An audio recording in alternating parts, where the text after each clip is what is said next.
আজি লৈ আহিছো আৰু এখন নতুন ভিডিঅ'ত আলোচনা কৰিম স্কলাৰশ্বিপৰ বিষয়ে।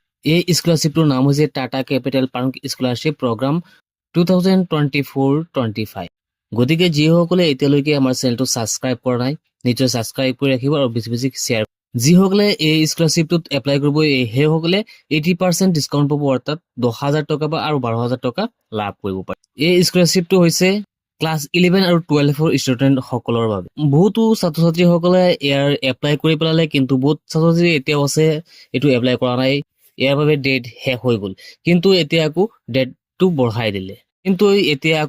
এপ্লাই ডেটটো বঢ়াই ইয়াত চাব পাৰিছে, ইয়াৰ ডেটটো বঢ়াই দিয়া হৈছে। ইয়াত দিয়া আছে 15 অক্টোবৰ 2024লৈকে এপ্লাই কৰিব পাৰিব।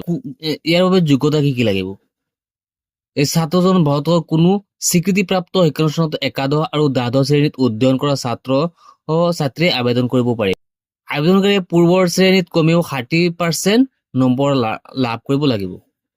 যিসকল ষ্টুডেণ্টে 60% নম্বৰ লাভ কৰিছে সেইসকলেহে ইয়াত এপ্লাই কৰিব পাৰিব।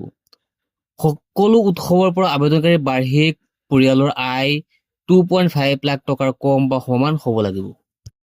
তাৰপিছত দিয়া আছে লাভালাভটো কি হৈছে, ছাত্ৰজনে দিয়া পাঠ্যক্ৰমৰ মাচুলৰ 80% পৰ্যন্ত বা 10,000 টকা পৰ্যন্ত লাভ কৰিব। তাৰপিছত নথিপত্ৰ কি লাগিব? নথিপত্ৰ লাগিব ফটো পৰিচয় প্ৰমাণপত্ৰ, আধাৰ কাৰ্ড, আবেদনকাৰীৰ পাছপোৰ্ট আকাৰৰ ফটো লাগিব, আয়োগৰ প্ৰমাণপত্ৰ লাগিব, নামভৰ্তি প্ৰমাণপত্ৰ লাগিব, স্কুল কলেজৰ আইডি কাৰ্ড হ'লেও চলি যাব। তাৰপিছত দি আছে চলিত শিক্ষাবৰ্ষৰ মাচুলৰ যিটো ৰচিদ দিয়ে সেই ৰচিদটো লাগিব। বৃত্তি আবেদনকাৰীৰ বেংক একাউণ্ট সবিশেষ, বাতিল পাছবুক লাগিব, পূৰ্বৰ শ্ৰেণীৰ মাৰ্কশ্বিটটো লাগিব আৰু অক্ষমতা আৰু জাতিৰ প্ৰমাণপত্ৰটো লাগিব। এই স্কলাৰশ্বিপটো আগৰ পৰাই চলি আছে বহুত, কিন্তু ইয়াৰ বাবে আকৌ এপ্লাই কৰাৰ ডেট আকৌ বঢ়াই দিয়া হৈছে। 15 অক্টোবৰলৈকে এপ্লাই কৰিব পাৰিব। যিসকল ষ্টুডেণ্টে ক্লাছ 11 আৰু 12ৰ এতিয়ালৈকে এপ্লাই কৰা নাই এই স্কলাৰশ্বিপৰ, সেইসকলে এতিয়া আকৌ এপ্লাই কৰিব পাৰিব, কিয়নো ইয়াৰ ডেট বঢ়াই দিয়া। আজিৰ ভিডিঅ'টো এইখিনি আছিলে। লগ হ'ব নেক্সট ভিডিঅ'।